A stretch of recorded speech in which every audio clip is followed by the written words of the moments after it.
இந்த வீடியோல வந்து என்ன பார்க்க போறோம் அப்படின்னா VLSI டிசைன் வந்து பார்க்க போறோம். இப்போ ஸ்பெசிஃபிகேஷன்ஸ் அப்படின்னா என்னன்னா, இப்போ ஃபங்க்ஷனல் ரெக்யர்மெண்ட்ஸ் அப்படின்னா என்னன்னா, இந்த இன்டர்ஃபேஸ் ரெக்யர்மெண்ட்ஸ் அப்படின்னா, இப்போ கான்ஸ்டன்ட்ஸ் அப்படின்னா Hi guys, I'm Yuvan and let's connect the dot and make a line. Let's begin. Okay, இப்போ இந்த வீடியோல வந்து என்ன பார்க்க போறோம் அப்படின்னா VLSI டிசைன் ஃப்ளோ வந்து பார்க்க போறோம். VLSI டிசைன் ஃப்ளோல மொத்தம் 16 ஜங்ஷன்ஸ் இருக்கு. இந்த 16 ஜங்ஷன்ஸ்ல ஒரு ஜங்ஷன் ஃபீனால வந்து மறுபடியும் ஃபர்ஸ்ட்ல இருந்து ஸ்டார்ட் ஆகும். இல்ல அந்த ரெஸ்கியூ பிளேஸ்க்கு போயிட்டு அந்த ரெஸ்கியூ பிளேஸ்ல இருந்து ஸ்டார்ட் ஆகும். இந்த 16 ஜங்ஷனையும் இந்த ஒரே வீடியோல பார்க்க போறது இல்ல. ஒரு ஜங்ஷனையும் ஒரு வீடியோவா பார்க்க போறோம். Welcome to VLSI design flow series. Okay, இப்போ அந்த 16 ஜங்ஷன்ல ஃபர்ஸ்ட் ஜங்ஷன் அதாவது ஸ்பெசிஃபிகேஷன்ஸ் அந்த ஜங்ஷன் தான் வந்து பார்க்க போறோம். இப்போ ஸ்பெசிஃபிகேஷன்ஸ் அப்படின்னா என்னன்னா what the chip should to, இப்போ அது வந்து என்ன பண்ணணும் அப்படின்ற ஒரு ரஃப் காப்பி வந்து ரெடி பண்ணணும். இப்போ வந்து ஒரு வீடு வந்து கட்ட போறீங்க. இப்போ அந்த வீடு கட்டுறதுக்கு என்னென்னலாம் உங்களுக்கு அதில் இருக்கணும், இப்போ 3 bedroom with attach bathroom and ஒரு ஹாலு, ஒரு கிச்சனு அண்ட் ஸ்டார்ஸ் வந்து இன்சைட் ஆகும் இருக்கணும். அடுத்தது ஃபுல் கவரேஜில் ஒரு ஆர்கனைஸ்டாக இருக்கணும் அப்படின்ட்டு. இதுதான் வந்து ஒரு ஸ்பெசிஃபிகேஷன்ஸ். அடுத்து இந்த ஸ்பெசிஃபிகேஷன்ஸ்குள்ள நிறைய ஸ்டெப்ஸ் இருக்கு. அதில் ஃபர்ஸ்ட் ஸ்டெப் என்னன்னா மார்க்கெட் நீட்ஸ். ஓகேவா, மார்க்கெட் நீட்ஸ் ஆர் அனாலிசிஸ். இப்போ நீங்க வந்து ஒரு பைக் கம்பெனி வந்து வச்சிருக்கீங்க. நீங்க ஒரு ப்ராடக்ட் வந்து ஒரு பைக் வந்து லான்ச் பண்ண போறீங்க புதுசா. அதாவது ப்ராடக்ட் வந்து ரெடி பண்ணணும், ரெடி பண்ணி லான்ச் பண்ணலாம், புதுசாக ஒரு ப்ராஜெக்ட் லான்ச் பண்ணலாம் அப்படின்னு யோசிக்கிறீங்க. இப்போ நீங்கள் என்னென்னலாம் அனலைஸ் பண்ணுவீங்க, மார்க்கெட்டோட நீட் என்ன. இப்போ ஒரு பொதுமக்கள் கிட்ட போயிட்டு நீங்கள் ஒரு பைக் இப்படி இருக்கணும் அப்படின்னு நினச்சிங்கன்னா எப்படி இருக்கணும், என்னென்னலாம் உங்களுக்கு யூஸ் அதில் இருக்கணும் அப்படின்னு கேட்பீங்களா. இந்த மாதிரி யூசர் கிட்ட இருந்து ஒரு இன்புட் வாங்கி அவங்களுக்கு ஏற்ற மாதிரி யூசர் ஃப்ரெண்ட்லியாக வந்து ப்ராடக்ட் ரெடி பண்ணி சென்ட் பண்ணணும். இதுதான் வந்து மார்க்கெட்டோட நீட். மக்களுக்கு என்ன தேவை அப்படின்றத புரிஞ்சுக்கிட்டு ஒரு பைக் வந்து ப்ராடக்ட் வந்து செல் பண்ணுறீங்களா. அதே மாதிரி தான் இந்த VLSI சிப்லையும் இப்போது இந்த மார்க்கெட் நீட் என்ன அப்படின்றத புரிஞ்சுக்கணும். இப்போது சில பேர் கண்டென்ட் கிரியேட்டர்ஸ்லாம் இப்போ வந்து கேமரா வந்து முக்கியம், நாய்ஸ் வந்து ரெடியூஸ் ஆகிடும், நாய்ஸ் வந்து அவுட் சைட் நாய்ஸ் வந்து கேட்கக்கூடாது, என்னோட வாய்ஸ் வந்து கிளாரிட்டியாக இருக்கணும், வீடியோ குவாலிட்டி வந்து 4Kல இருக்கணும் அப்படின்ற மாதிரி எக்ஸ்பெக்ட் பண்ணுவாங்க. இப்போ அதுக்கேற்ற மாதிரி ஒரு ப்ராடக்ட் வந்து மொபைலில் வந்து லான்ச் பண்ணுவாங்க. ஓகேவா, இந்த மாதிரி அந்த VLSI சிப்புக்கு வந்து சில ஸ்பெசிஃபிகேஷன்ஸ் மார்க்கெட் நீட் என்ன அப்படின்றத அனலைஸ் பண்ணி சொல்லணும். ஓகேவா, இதுதான் வந்து மார்க்கெட் நீட் அண்ட் அனாலிசிஸ். இந்த ப்ராசஸ் வந்து பண்ணுவாங்க. இந்த ப்ராசஸ் பண்ணதுக்கப்புறம் ஃபங்க்ஷனல் ரெக்யர்மெண்ட்ஸ் வந்து பார்ப்பாங்க. இப்போ ஃபங்க்ஷனல் ரெக்யர்மெண்ட்ஸ் அப்படின்னா என்னன்னா அந்த சிப்பு வந்து என்னென்ன வேலைலாம் செய்யணும் அப்படின்ட்டு பார்ப்போம். இப்போது வண்டி வந்து வாங்குறோம், வண்டி நமக்கு என்ன நல்லா இருக்கணும், நல்லா மைலேஜ் தரணும், லெஸ் வெயிட்டாக இருக்கணும் அண்டு லாங்கர் டிஸ்டன்ஸ் போனாலும் இன்ஜின் ப்ராப்ளம் வரக்கூடாது. ஓகேவா, இந்த மாதிரி பேசிக் ரெக்யர்மெண்ட்ஸ்லாம் இருக்குல்ல, இந்த ரெக்யர்மெண்ட்ஸ்லாம் பைக்கில் இருக்கும். அந்த மாதிரி இப்போது ஒரு சிப்பை தயாரிக்கணும் அப்படின்னா அது என்னென்னலாம் ப்ராசஸ் பண்ணணும் அப்படின்ட்டு பார்க்கணும். ஓகேவா, இப்போ கேமரா ஸ்பெசிஃபிக் ஃபங்க்ஷன் பண்ணணும் அப்படின்னா கேமராவுக்கு வந்து அதிகமாக முக்கியத்துவம் தர மாதிரி அந்த சிப் வந்து ரெடி பண்ணுவாங்க. அண்ட் இப்போது கேமிங் நல்லா ப்ராசஸ் பண்ணணும் அப்படின்னா கேமிங்க்கு தகுந்த மாதிரி அதை ப்ராசஸ் பண்ணுவாங்க, அதை மேனுஃபேக்சர் பண்ணுவாங்க. இந்த மாதிரி ஃபங்க்ஷனல் ரெக்யர்மெண்ட்ஸ் என்னன்ட்டு ஒரு டாக்குமெண்ட் ரெடி பண்ணணும். ஃபஸ்ட்டு மார்க்கெட்டோட நீட் அனாலிசிஸ் பண்ணி ஒரு டாக்குமெண்ட் ரெடி பண்ணணும். அண்டு ஃபங்க்ஷனல் ரெக்யர்மெண்ட்ஸ் அந்த சிப் என்ன நல்லா வேலை பண்ணணும் அப்படின்ற ஒரு ரஃப் காப்பி வந்து எடுத்து வைக்கணும். நெக்ஸ்ட் வந்து பர்ஃபார்மன்ஸ் ரெக்யர்மெண்ட்ஸ்.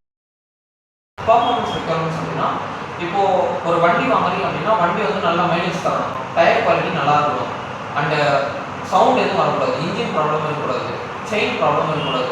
இந்த மாதிரி அதோட கோர் ப்ராப்ளம்ஸ் இருக்குல்ல, அந்த கோர் ப்ராப்ளம்ஸ் வந்து ரெடியூஸ் ஆகிற மாதிரி இருக்கணும். இப்போ டயர் குவாலிட்டி வந்து நல்லா இருக்கணுமா, அடுத்து மைலேஜ் வந்து அதிகமாக தரணும், அடுத்து என்னது இன்ஜின் ப்ராப்ளம் வரக்கூடாது.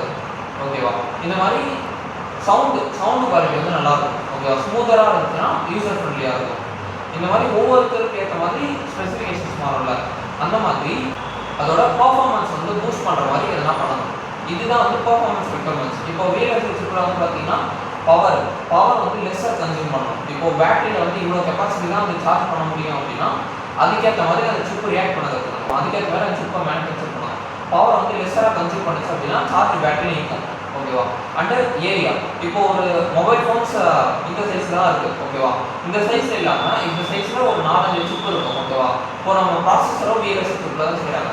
இப்போ அந்த ப்ராசஸர் வந்து லெஸ்ஸர் ஏரியா கவர் பண்ணாதுன்னா ஸ்மாலர் ஃபோன்ஸ் வந்து வரும். இப்போது இவ்வளோ பெரிய ஃபோன் அப்படின்னா ஓகேவா உங்களுக்கு பாசிபிள் இல்லை. ஓகேவா, அது வந்து யூசர் ஃப்ரெண்ட்லியாகவும் இருக்காது, கஸ்டமருக்கு யூஸ் பண்ணுறதுக்கு. இப்போது லெஸ் ஏரியா வந்து கவர் பண்ணணும். அடுத்து ஸ்பீடு. இப்போ பர்ஃபார்மன்ஸ் வந்து கேமிங்லாம் விளாட்றவங்களுக்கு வந்து பர்ஃபார்மன்ஸ் நல்லா இருக்கும். அதுக்கேற்ற மாதிரி ஸ்பீடு வந்து அதாவது மொபைலோட ஸ்பீடு வந்து அதிகமாக இருக்கும். ஓகேவா, இந்த மாதிரி பவர் ஏரியா அண்ட் ஸ்பீடு இது மூணுத்தையும் ஃபோக்கஸ் பண்ணி தான் வந்து VLSI சிப் வந்து தயாரிப்பாங்க. இதுதான் பர்ஃபார்மன்ஸ் ரெக்யர்மெண்ட்ஸ். அண்ட் நெக்ஸ்ட் வந்து இன்டர்ஃபேஸ் ரெக்யர்மெண்ட்ஸ். இந்த இன்டர்ஃபேஸ் ரெக்யர்மெண்ட்ஸ் அப்படின்னா இப்போ நான் பேசுறது வந்து வீடியோ ரெக்கார்ட் பண்ணுறல, நான் பேசுறது வந்து அங்கே எப்படி ரெக்கார்ட் ஆகும் அப்படின்னா ஒரு மைக் இருக்கும். மைக் வந்து கேமராவோட கனெக்ட் ஆகி கேமராவில் வந்து மறுபடியும் சிப்புக்கு வந்து கனெக்ட் ஆகும் சிபியூவில். ஓகேவா? இப்போது இந்த கனெக்ஷன்ஸ் இருக்குல்ல, இப்போது நான் பேசுறது வந்து மைக்கு ரிசீவ் ஆகுதுல்ல, அது ஒரு இன்டர்ஃபேஸ். அடுத்து அந்த மைக்கில் இருந்து கேமராவுக்கு ஒரு இன்டர்ஃபேஸ் போகுதுல்ல, அந்த கேமராவில் ஒரு அந்த வாய்ஸை எக்ஸ்ட்ராக்ட் பண்ணி வாங்குதுல்ல, அது ஒரு இன்டர்ஃபேஸ். இந்த ரெண்டுமே அந்த கேமராலேருந்து வர வியூ பாயிண்ட்டும் அந்த மைக்லேருந்து வர சவுண்டு வேவும் ரெண்டும் ஆர்கனைஸ் ஆகி இந்த VLSI சிப்பில் வந்து சிபியூவில் வந்து கனெக்ட் ஆகும்ல, அதுதான் வந்து என்னன்னா இன்டர்ஃபேஸ்ன்னு சொல்லுவாங்க. இப்போ நம்ம சார்ஜர் எடுத்து சார்ஜ் பண்ணுறோமா, அந்த சார்ஜ் பண்ணுற இடம் இருக்குல்ல, அதுதான் வந்து இன்டர்ஃபேஸ்ன்னு சொல்லுவாங்க. அந்த இன்டர்ஃபேஸ் வந்து VLSI சிப்பில் எந்தெந்த இடத்துல இருக்கணும் அப்படின்றத டிஃபைன் பண்ணுறது தான் வந்து இந்த இன்டர்ஃபேஸ் ரெக்யர்மெண்ட்ஸ். எந்த இடத்துல இருந்தால் ஸ்பேஸ் வந்து கம்மியாகும் அண்ட் ஒயரும் வந்து கம்மியாகும், பவர் எவ்வளோ கன்சியூம் பண்ணும் அண்ட் ஸ்பீட் எப்படி இருக்கும், அதுக்கேற்ற மாதிரி ரியாக்ட் ஆகும். இப்போது ப்ராசஸர் இங்கே இருக்குது, கேமரா வந்து வேறு இடத்துல இருக்கா, அது எவ்வளோ தூரத்தில் இருக்கும் அப்படின்றத டிஃபைன் பண்ணணும். ஓகேவா? ரொம்ப தூரமாக இருந்துச்சு அப்படின்னா டைம் டிலே ஆகும். டைம் டிலே ஆச்சுன்னா குவாலிட்டி கம்மியாக இருக்கும், குவாலிட்டி கம்மியாச்சுன்னா வீடியோ வந்து நல்லா இருக்காது. இந்த மாதிரி இன்டர்ஃபேஸ் ரெக்யர்மெண்ட்ஸ் தான் பார்ப்போம். அடுத்து வந்து கான்ஸ்டன்ட்ஸ். இப்போ கான்ஸ்டன்ட்ஸ் அப்படின்னா இப்போ வந்து ஒரு வீடு வந்து கட்டுறீங்க, வீடு வந்து கட்டும்போது ஆர்கிடெக்ட் என்ன சொல்கிறீங்க அப்படின்னா எனக்கு வந்து 2 சென்ட் லேண்டு 30 lakhs குள்ள கட்டணும், இந்த மாதிரி சொல்கிறீங்க அப்படின்னா இதுதான் வந்து கான்ஸ்டன்ட்ஸ்னு சொல்லுவாங்க. இப்போ VLSI சிப்பில் எப்படி சொல்லுவாங்கன்னா 9 நானோமீட்டர் இல்லை 8 நானோமீட்டர் 4 நானோமீட்டர் இந்த சைஸில் இந்த அமௌண்ட்டில் வந்து எனக்கு VLSI சிப் வந்து மேனுஃபேக்சர் பண்ணணும் அப்படின்னு சொல்லுவாங்க. இதுதான் வந்து கான்ஸ்டன்ட்ஸ். இந்த ஸ்பெசிஃபிகேஷன் பார்ட்டில் கான்ஸ்டன்ட்ஸ் வந்து ரொம்ப இம்பார்ட்டன்ட். அண்ட் நெக்ஸ்ட் வந்து ஸ்பெசிஃபிகேஷனோட டாக்குமெண்ட். இப்போது ஃபஸ்ட்டு என்ன பார்த்தோம், மார்க்கெட்டோட need, functional requirements, performance requirement and interface requirements and constraints. இது எல்லாத்தையும் ஒரு டாக்குமெண்ட்டே ரெடி பண்ணணும். ரெடி பண்ணி இந்த டாக்குமெண்ட்டை வச்சு தான் வந்து அடுத்த ஒரு ஆர்கிடெக்ட் வந்து டிசைன் பண்ணுவாங்க இந்த VLSI சிப்பை.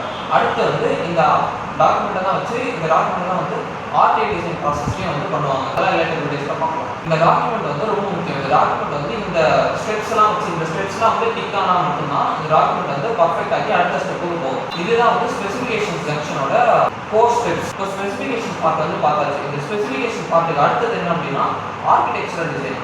ஆர்கிடெக்சரல் டிசைனை பற்றி வந்து அடுத்த வீடியோவில் பார்ப்போம். Thank you guys. Let's connect the dot and make it happen. Thank you.